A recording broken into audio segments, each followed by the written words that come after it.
A que podamos abrir nuestra Biblia en el libro de Mateo, en el capítulo 10, versículos del 16 al 42.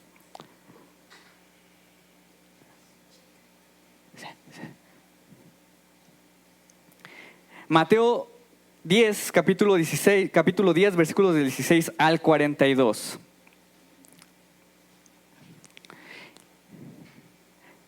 Leamos juntos la palabra de nuestro Dios. La palabra de Dios dice: los envío como ovejas en medio de lobos. Por tanto, sean astutos como serpientes, sencillos como palomas. Tengan cuidado con la gente. Los entregarán a los tribunales y los azotarán en las sinagogas. Por mi causa los llevarán ante gobernadores y reyes para dar testimonio a ellos y a los gentiles. Pero cuando los arresten, no se preocupen por lo que van a decir o cómo van a decirlo. En ese momento se les dará lo que han de decir. Porque no serán ustedes los que hablen, sino que el Espíritu de su Padre hablará por medio de ustedes.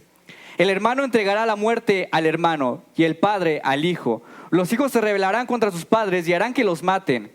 Por causa de mi nombre todo el mundo los odiará, pero el que se mantenga firme hasta el fin será salvo. Cuando los persigan en ciudad, huyan a otra. Les aseguro que no terminarán de recorrer las ciudades de Israel antes de que venga el Hijo del Hombre. El discípulo no es superior a su maestro, ni el siervo superior a su amo. Basta con que el discípulo sea como su maestro y el siervo como su amo. Si el jefe de la casa lo han llamado Beelzebú, ¿cuánto más a los de su familia?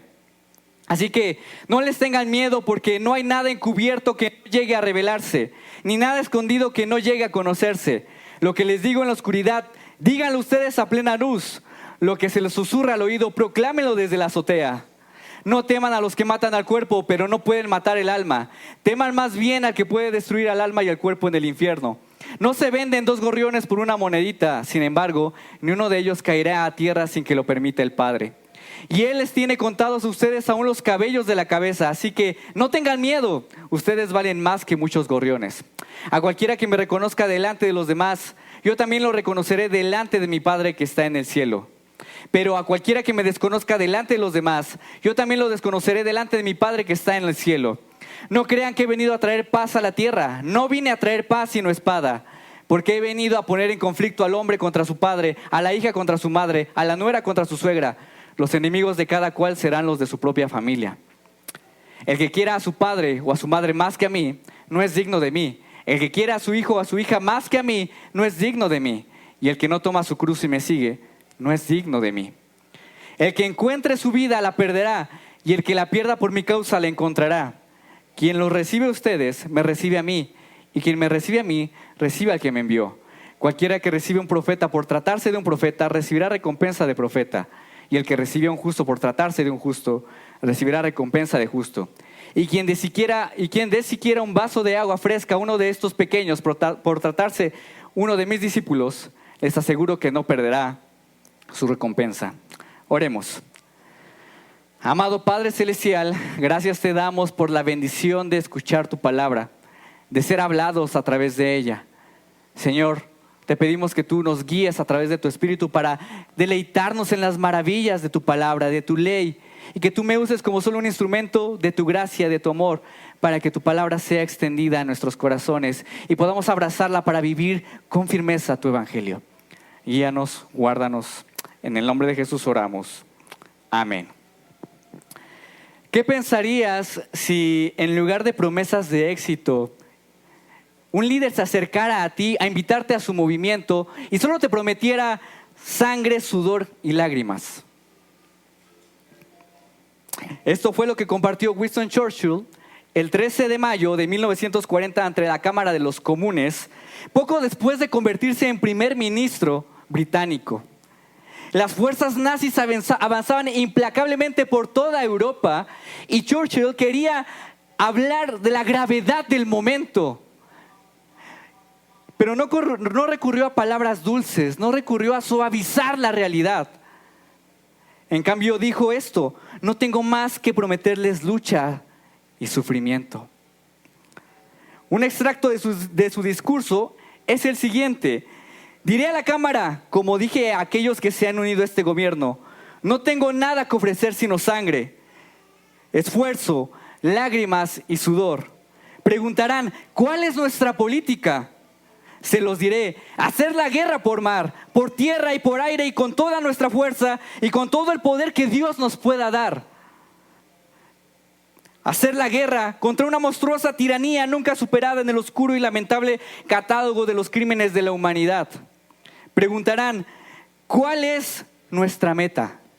Puedo responder con una palabra: victoria. Victoria a toda costa, victoria a pesar del terror, victoria por lo largo y duro que sea el camino, porque sin victoria no hay supervivencia.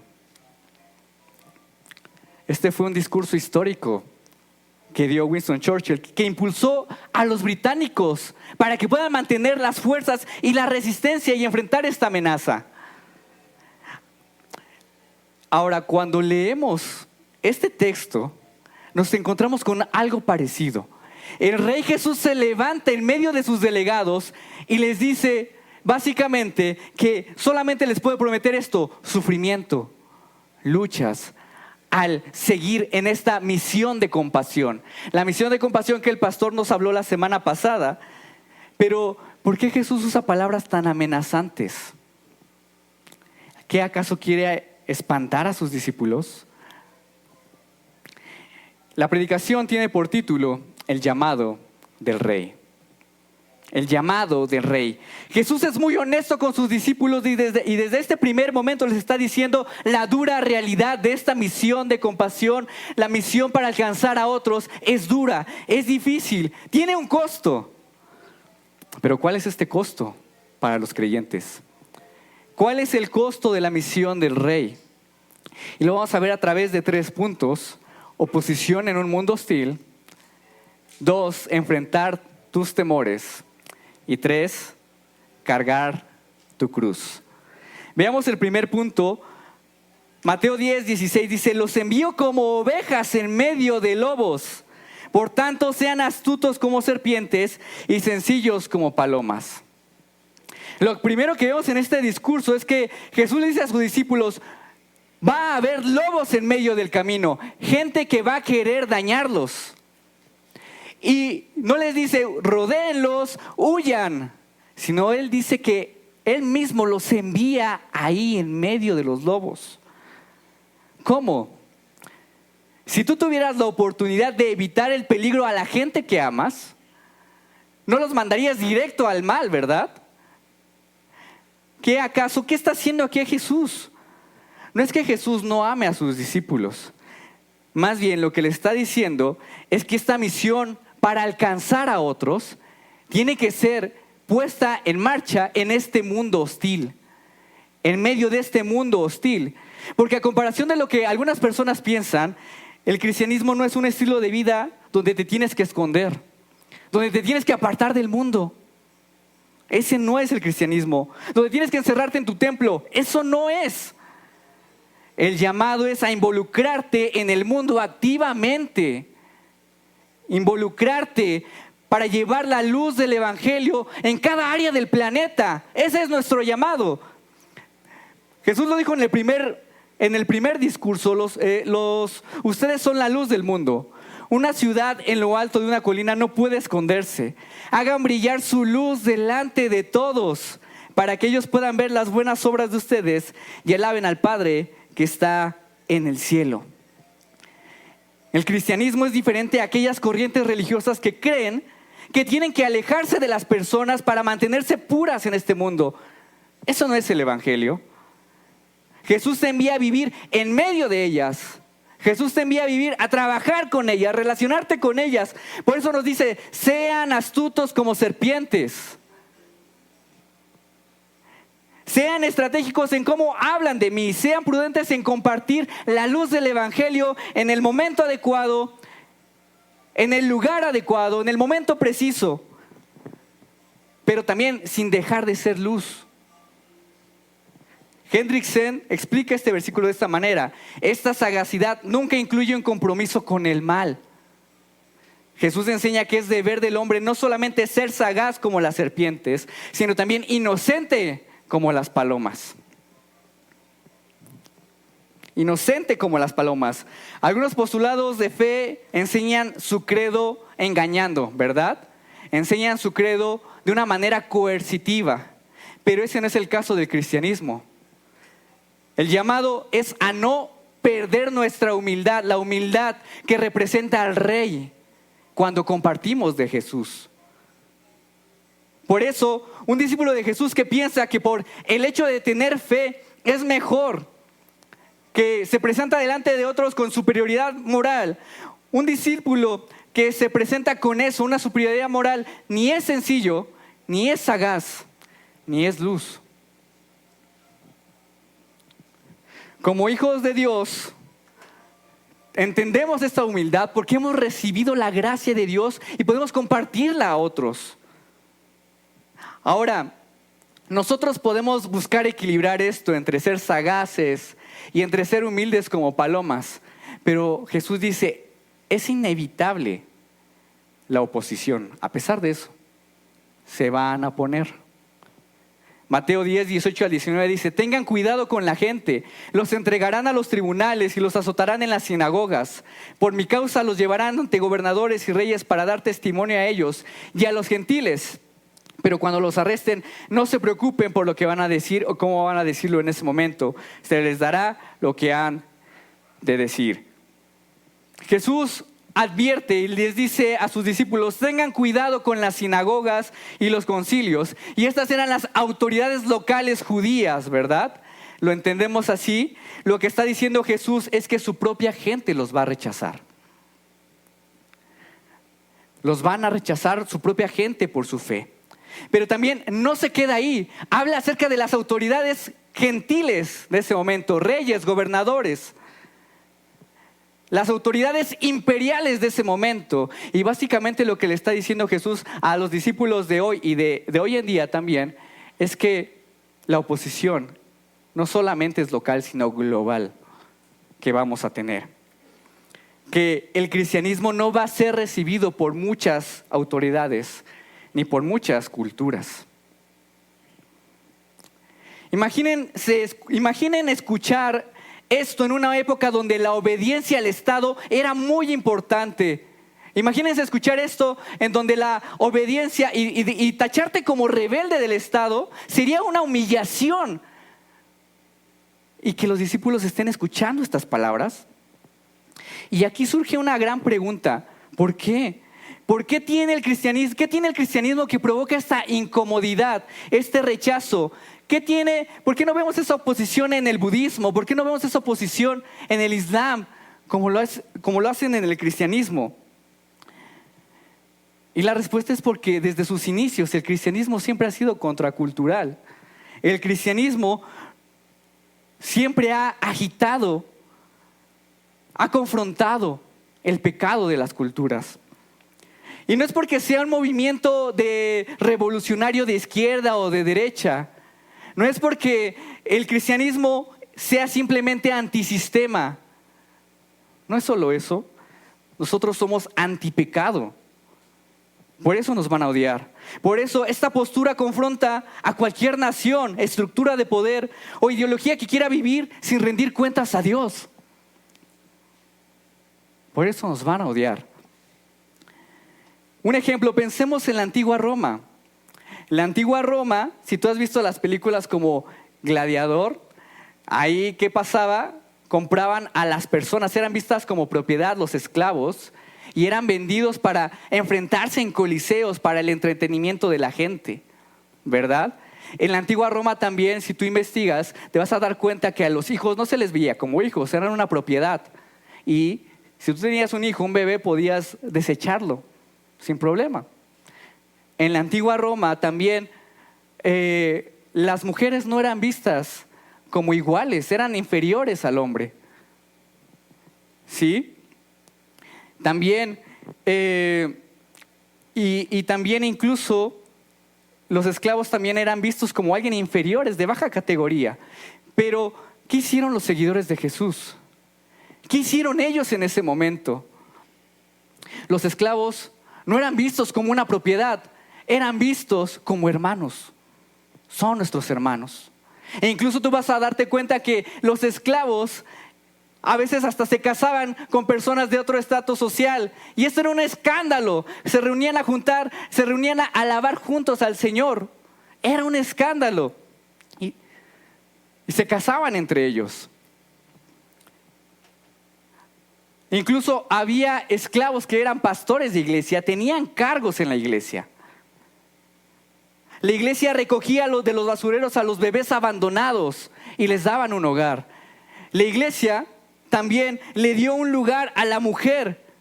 Esta idea de igualdad no viene del humanismo, no viene de la Revolución Francesa, viene de Jesús, viene de Cristo. Ya lo decía el apóstol Pablo, ya no hay judío ni griego, esclavo ni libre, hombre ni mujer, sino que todos ustedes son uno solo en Cristo Jesús. Por eso nos van a odiar, porque nosotros defendemos la dignidad humana y el valor de las personas por igual. Pero el pecado nos lleva a categorizar a las personas por niveles y nosotros no estamos de acuerdo. Por eso nos van a odiar, porque nosotros defendemos la vida en todas las etapas, dentro del vientre y fuera del vientre, ancianos, niños, y no los categorizamos de acuerdo a sus capacidades, no de acuerdo al estrato económico en el que viven, no de acuerdo a lo que puedo obtener de ellos. Los van a odiar porque defienden la verdad con base en los valores del reino de Dios y no con base en los valores de un movimiento político e ideológico. Iglesia, habrá oposición porque ustedes no aman el pecado que otros quieren. No se amoldan al pecado que otros aman. William Barclay decía lo siguiente: la iglesia cristiana debe de haber parecido a las autoridades romanas una fuerza que estaba resquebrajando las bases mismas de la civilización y amenazando la misma existencia del imperio. Pero no solo esta oposición del mundo, la Biblia nos habla de una posición más. Mateo 10, 21 a 22 dice: el hermano entregará la muerte al hermano y el padre al hijo. Los hijos se rebelarán contra sus padres y harán que los maten por causa de mi nombre. Todo el mundo los odiará, pero el que se mantenga firme hasta el fin será salvo. Desde los inicios del cristianismo se pensó que era una amenaza porque deshacía los vínculos familiares, separaba familias, y eso era una acusación muy grave en ese momento. Sí, porque en la cultura la lealtad familiar era muy importante.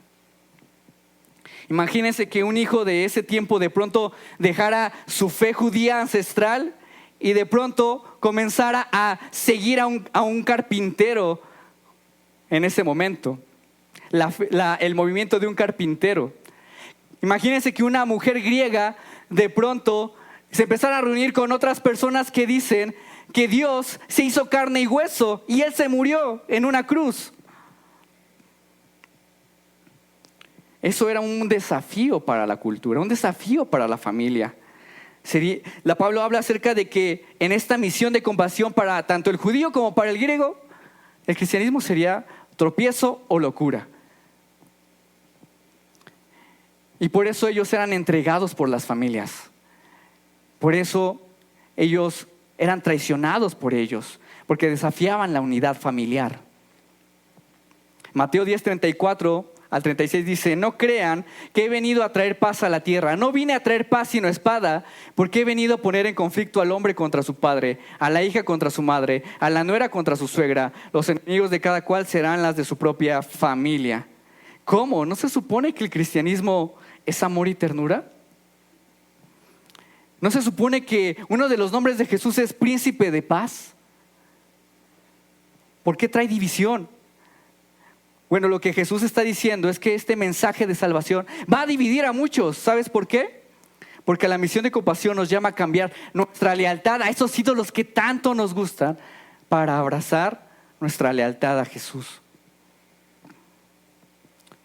William Barclay comenta lo siguiente respecto a esto: en todos los tiempos se da a veces el caso que el cristiano tiene que enfrentarse con la disyuntiva más terrible, la de escoger entre su lealtad a Cristo y la lealtad a su familia y amigos. Muchas personas que tienen una fe romana tradicional a veces se detienen a seguir a Cristo porque sienten que traicionan a la familia. ¿sí? Y aunque no pueden evitar ver que en la Biblia se habla de Jesús y deben de seguirlo, no pueden. Es entendible, ¿saben por qué es entendible también en nuestra cultura? Porque también hay un peso muy grande por la familia. Es un ídolo muy grande, ¿sí?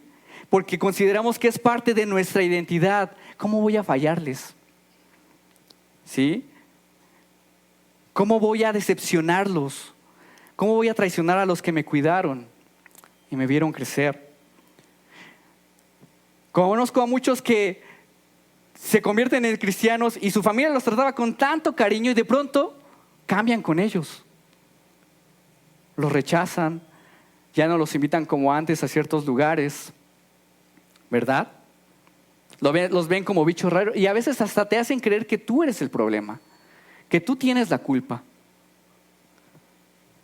¿Y qué decir de la presión social que tenemos a nuestro alrededor? Esta sociedad que nos anima a abandonar la fe para que nos desliguemos de las restricciones de la religión. Probablemente has sentido la presión de tus amigos, has sentido la presión en la escuela, en las redes sociales, que te anima a abandonar tu fe, que te anima a liberarte. O tal vez no dejes tu fe, pero reconstrúyela. Hay nuevas espiritualidades, hay nuevas formas de ser cristiano.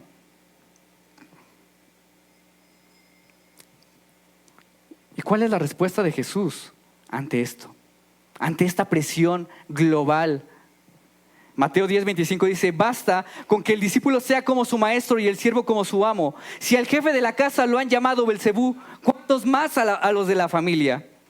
Jesús te entiende en esa presión que vives, porque Él también ya lo vivió. El texto dice que Él incluso lo vieron como un bicho, no solo como un bicho raro de su familia o la sociedad. Él fue asociado con el mismo Satanás. Él fue asociado por Satanás por llevar esta misión de compasión a otros. Lo asociaron con lo más inmundo, lo más vil de esa cultura. Por eso, ¿cuánto más a sus discípulos? ¿Cuánto más a los que lo siguen?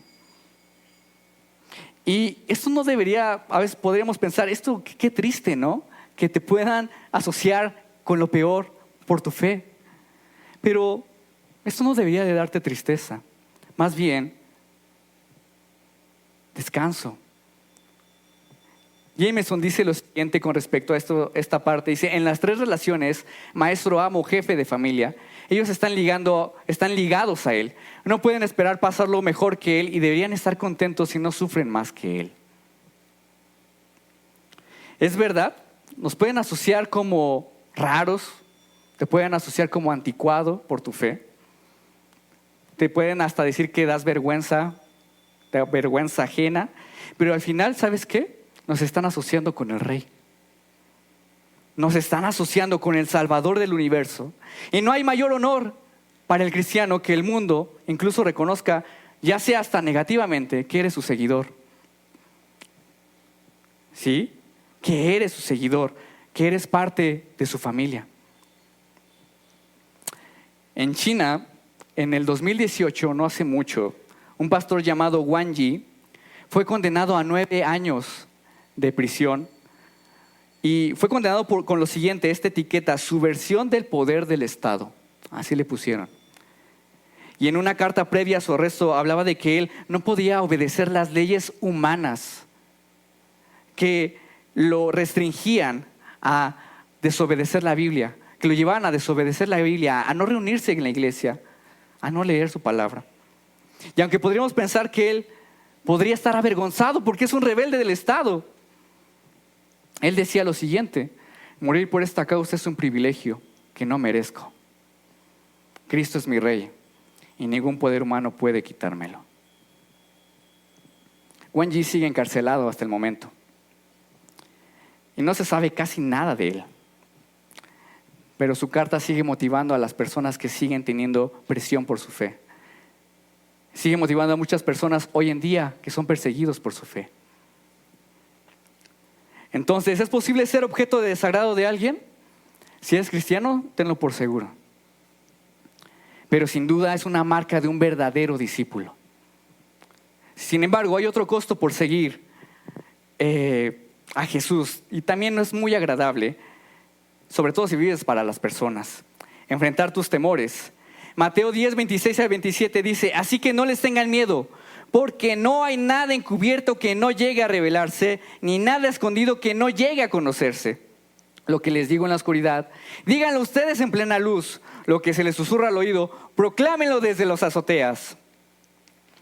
En esta sección, algo muy notable que vas a ver es que Jesús repite la palabra miedo o temor 3 veces. Y les llama a que no teman a las personas. ¿Y cómo? Podrías decir, ¿cómo es que posible que Jesús nos pida esto? El mundo entero está en nuestra contra y nos dices que no temamos. Suena un mandato imposible, ¿verdad? Pero lo primero que va a decir Jesús es que no temas, porque la verdad triunfará al final. La verdad, como decimos cotidianamente, al final sale a la luz.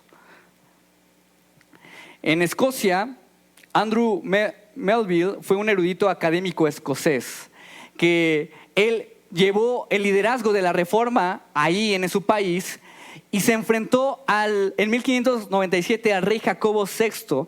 Él lo amenazó con desterrarlo y ahorcarlo si no paraba con su labor. Y él le contestó lo siguiente: tú no puedes desterrar y ahorcar la verdad. Jesús básicamente está diciendo esto también.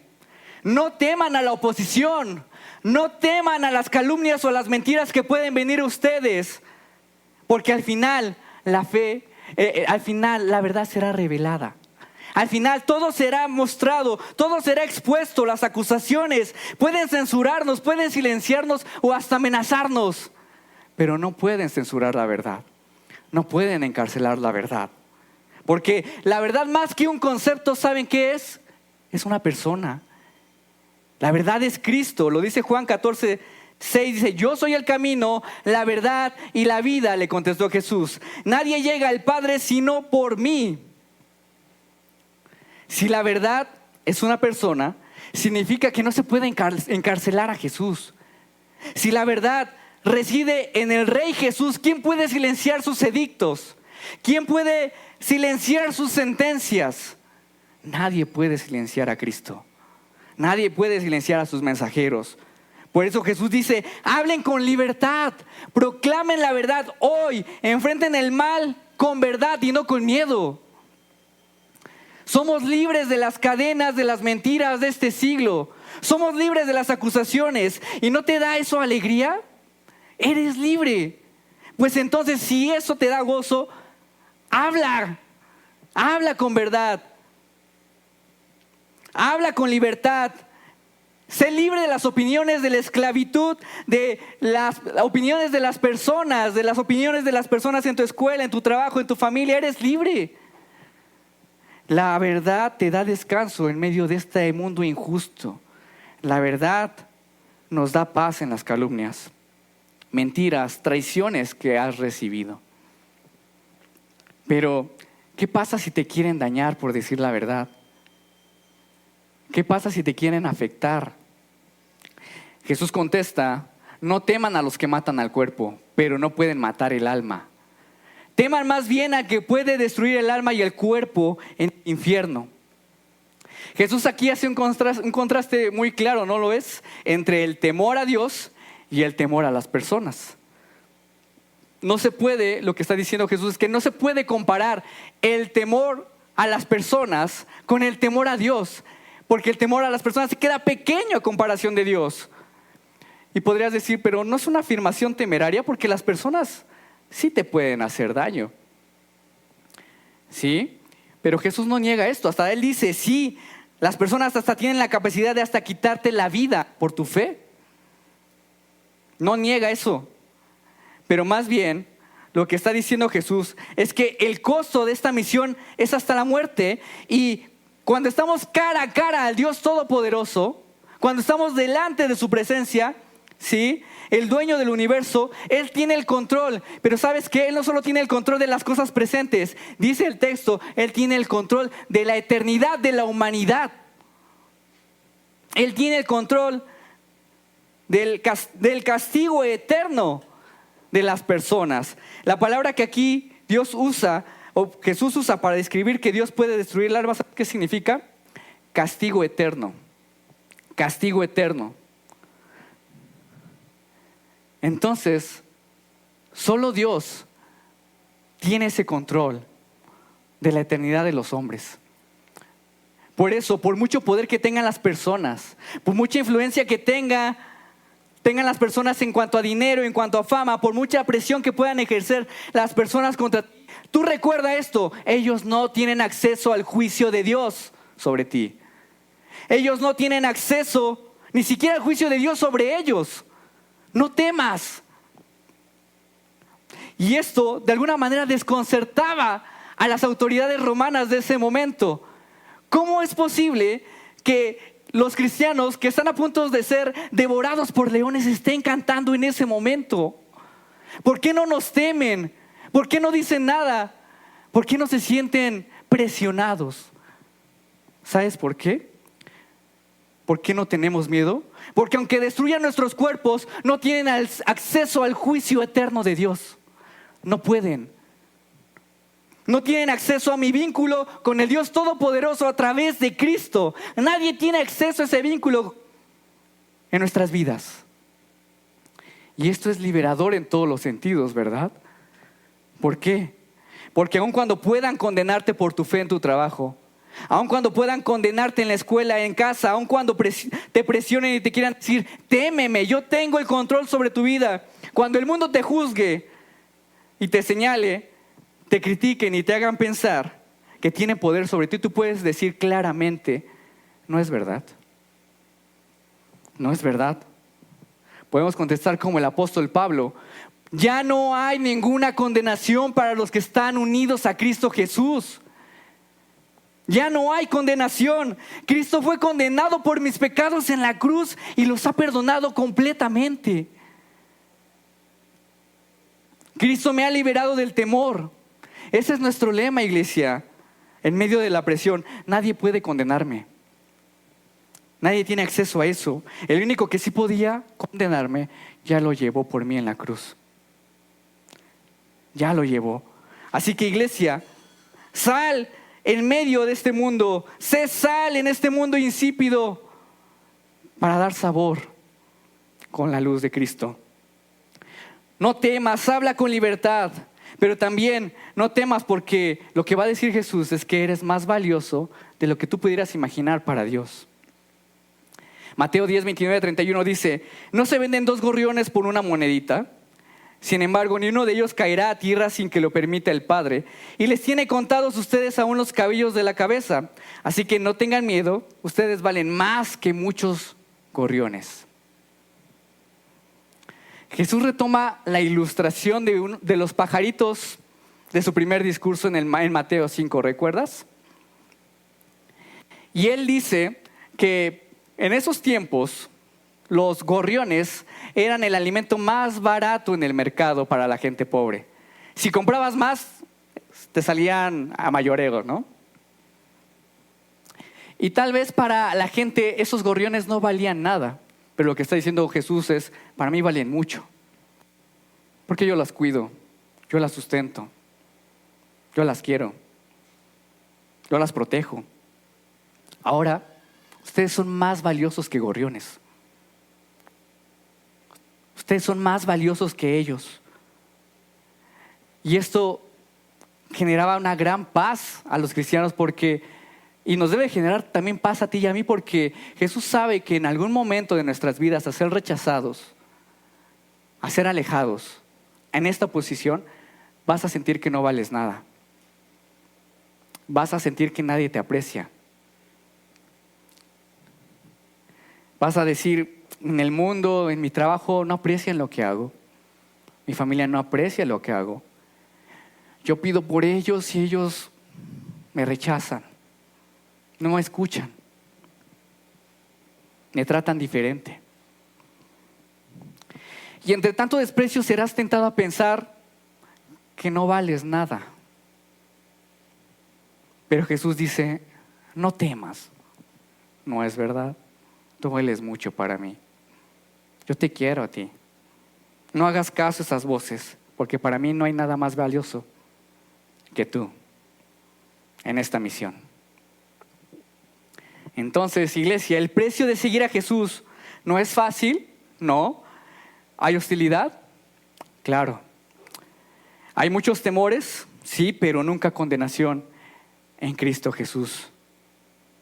Nunca hay condenación para los que están en Cristo. Y sin embargo, también algo que nos va a mostrar Jesús en este discurso es que hay algo que debes también de saber y tienes que estar dispuesto. ¿Estás dispuesto a cargar tu cruz? ¿Qué significa esto? Tomar tu cruz. Mateo 10:38 dice, y el que no toma cruz y me sigue, no toma su cruz, perdón, el que no toma su cruz y me sigue, no es digno de mí. Popularmente la gente piensa que tomar tu cruz es llevar a cabo una carga, cargar una carga diaria que te tocó, ¿no? Un hijo latoso, un trabajo ingrato, ¿verdad? Y se piensa que esa es la cruz y ni modo es tu cruz, te tocó, ¿no? Ya te tocó. Pero en los tiempos de Jesús la cruz era un instrumento de tortura para la ejecución de los ladrones, de los delincuentes. Y ellos cargaban la cruz hasta el lugar de su ejecución. Era un tormento, era una gran humillación pública. Entonces, Jesús está diciendo que la misión de Dios es algo parecida. No está llena de comodidades o grandes sueños. Seguir a Jesús es como un recorrido doloroso, una ejecución, y a veces es humillante. D.A. Carson nos anima a no verlo también solo como un aspecto físico. Dice lo siguiente: tomar tu cruz no significa soportar alguna situación difícil o trágica en la vida, sino dar muerte dolorosa al ego. Los primeros cristianos eran grandemente tentados a dejar su fe. ¿Sabes por qué? Porque decir no creo les da una vida más cómoda. Les da una vida más cómoda. Y por eso también esto no es muy popular en nuestra era individualista, egocéntrica, conformista, en nuestra era que siempre busca la comodidad. En una era que solamente te busca consumir para mí y no velar por los demás, compartir a los demás. No es popular, a veces te incomoda, ¿verdad?, amar a otros por tus propios intereses. También en este mundo que te lleva y te anima constantemente a dejar tu fe, lo más cómodo es decir, mejor ya no creo. ¿Para qué me evito esta presión? En un mundo donde la sexualización es normalizada, lo más fácil es ceder a tus pasiones desenfrenadas. Lo más fácil es dejar a tu familia por alguien más. No. Tomar tu cruz es contracultural en esta época.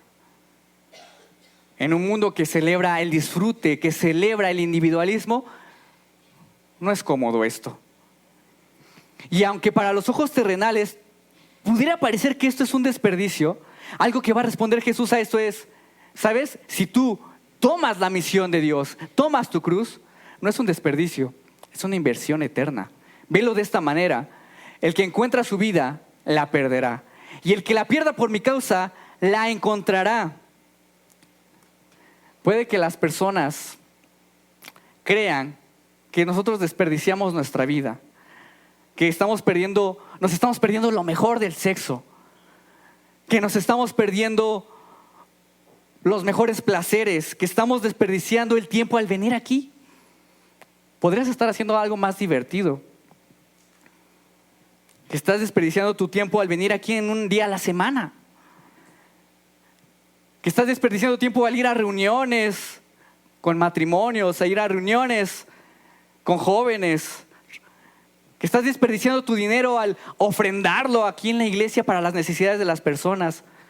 ¡Qué desperdicio! ¿Por qué no lo usas para ti? Y lo peor es que a veces actuamos como ateos funcionales en ese aspecto. Hay que gastar tiempo y gasolina para ir allá a estudiar. Hay que gastar dinero en diezmo, en ofrendas. Hay que gastar tiempo. Tengo que despertarme temprano para venir a estudiar con personas aquí en este lugar. Qué gasto, ¿no? Qué desperdicio. Tal vez no lo dices con esas palabras, pero lo vives así. Pero ¿qué pasaría si viéramos las cosas desde una perspectiva eterna? No lo vieras como un gasto o no lo vieras como un desperdicio. Tu ego quiere verlo así. Quiere verlo como un gasto. Quiere hacer que veas que estás gastando tu tiempo. Pero Jesús dice, esto es una inversión eterna.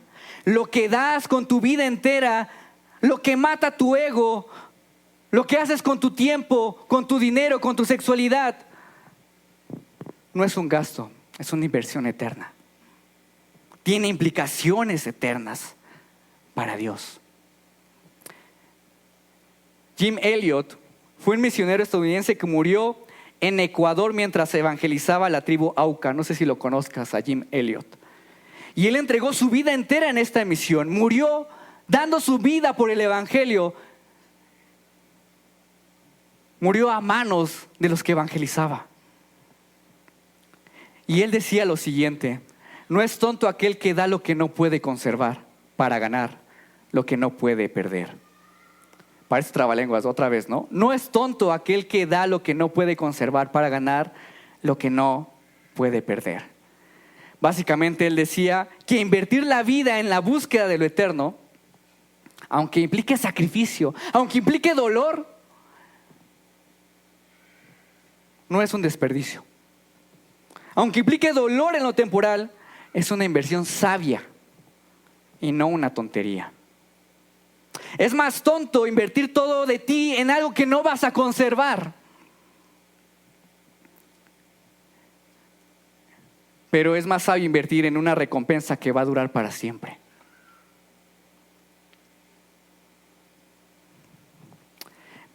Mateo 10, 41 43 dice: el que recibe a un profeta por cuanto es profeta, recompensa de profeta recibirá. Y el que recibe a un justo por cuanto es justo, recompensa de justo recibirá. Y cualquiera que da a uno de estos pequeñitos un vaso de agua fría solamente, por cuanto es discípulo, de cierto os digo, que no perderá su recompensa. En estas últimas palabras de su discurso, Jesús repite la palabra recompensa, ¿cuántas veces? Como 3 veces, ¿verdad? Y habla de esta recompensa que tienen tanto los que comparten el mensaje de Jesús y los que reciben este mensaje.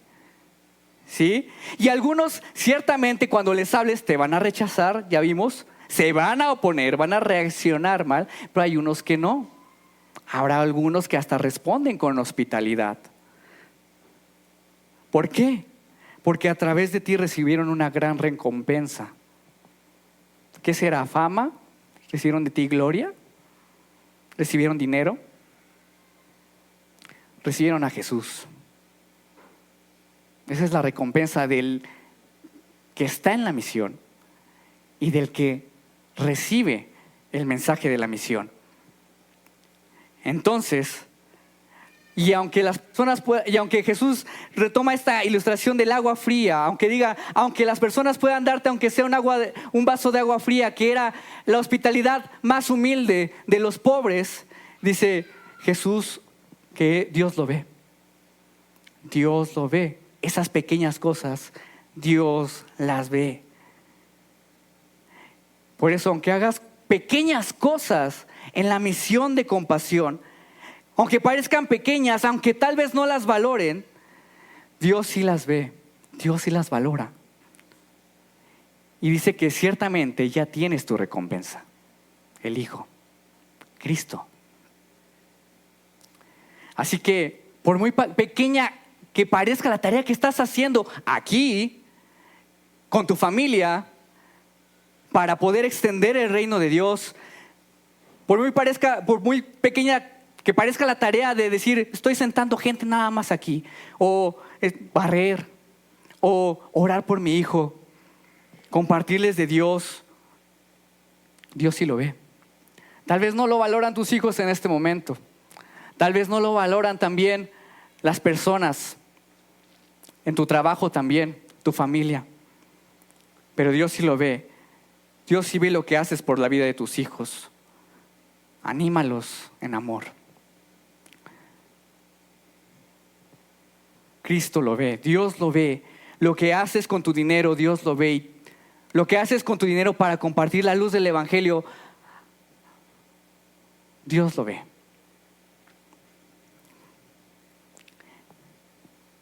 ¿Y cuál es tu recompensa? Ya la tienes. ¿Qué más valioso? El sacrificio de Cristo a tu favor. Recientemente me encontré con la historia de una mujer llamada Kathy David Mayers. ¿La conoces? Ella es una mujer americana, estadounidense, que a la edad de 18 años dejó una vida cómoda en los Estados Unidos para poder ir a Uganda y servir en una comunidad pobre. Ella primero pensaba dar clases solamente a niños de preescolar, pero se dio cuenta de la gran necesidad que había en este lugar. Y dijo, no me puedo quedar solo un año. No me puedo quedar solamente temporalmente aquí. No es suficiente. Y se quedó mucho tiempo ahí. Y lo más impactante que llamó mi atención es que a la edad de 22 años había varias niñas que no tenían dónde ir. Eso le partió el corazón. Y lo que hizo fue adoptar 13 niñas y llevarlas con ella. Y siendo soltera, ¿no? Con 13 niñas. Y ella cuenta que no fue fácil esta labor. A veces, entre las luchas con las enfermedades autoinmunes de ese momento, en ese lugar, con las luchas de la pobreza, a veces dudaba si escogió bien. Escogí bien. Pero ella tenía una convicción más grande de que estaba sirviendo a un propósito eterno. Era más grande. Y hoy en día, Kathy tiene una organización llamada Amazima Ministries para educar y alimentar a cientos de niños en Uganda. Y ahora con 15 hijos, ¿no? Y ahora tiene 15 hijos. Ella dice, dice lo siguiente, Jesús arruinó mi vida. Me arruinó para el confort, para el lujo, y no lo cambiaría por nada. Iglesia, amigos, ¿estás dispuesto a entender el llamado de la misión de compasión? ¿Estás dispuesto? Si es así, Jesús te llama a recordar que estamos haciendo la inversión más grande de nuestras vidas, la inversión más importante, una inversión con implicaciones eternas, no temporales. Y claro, sí habrá sacrificios, habrá lágrimas, habrá dolores en el camino. Pero todo esto se queda pequeño a comparación del gozo de saber que nuestras vidas están siendo usadas para la eternidad. Para la eternidad. Saber que estamos siendo usados para el Rey. Vamos a orar. Amado Padre Celestial, te damos gracias, Señor, por este momento en el cual ciertamente sí has agitado nuestros corazones. Probablemente has agitado nuestras incomodidades. Probablemente nos has mostrado que algo nuevo de nuestro corazón que no habíamos entendido hasta este momento en cuanto a seguir, tomar nuestra cruz, atender este llamado de compasión. Y ciertamente te damos gracias, Padre, por despertar eso en nosotros, por despertar qué tanto estamos llevando a cabo la misión de compasión en amor, en respuesta a lo que has hecho a nuestro favor. Gracias, Padre, gracias por lo que has hecho y, Señor, ayúdanos a confiar en tus promesas. Ayúdanos a confiar en lo que ya tenemos, en la recompensa eterna que ya tenemos y que podamos luchar, perseverar, mirar esa recompensa eterna en los cielos, que es al Hijo. para que en la tierra, en lo temporal, podamos reflejar la eternidad en Cristo Jesús. Oramos esto en el nombre de Jesús.